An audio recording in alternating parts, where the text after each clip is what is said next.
Λοιπόν, Μιχάλη, πες μας 2 λόγια για το κλίμα που συνάντησες στην ομάδα και γενικά τη σχέση σου με τους υπόλοιπους παίχτες, τη διοίκηση και τον προπονητή.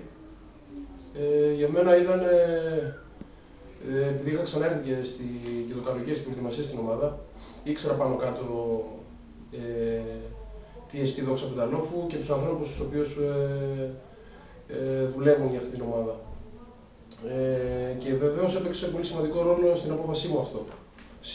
Ότι συνάντησα ένα πολύ καλό κλίμα και ότι οι άνθρωποι που είναι στην ομάδα και τρέχουν για αυτή είναι σχετικοί με το ποδόσφαιρο, έχουν σχέση με το ποδόσφαιρο. Ωραία. Το επόμενο παιχνίδι είναι με τον Εθνικό Φιλιππιάδας.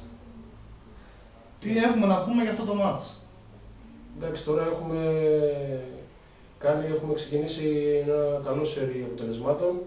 Έχουμε σε 3 αγώνες 3 ισάρτημες νίκες. Μας όθησε λίγο αυτό στη βαθμολογία, πήραμε μια ανάσα.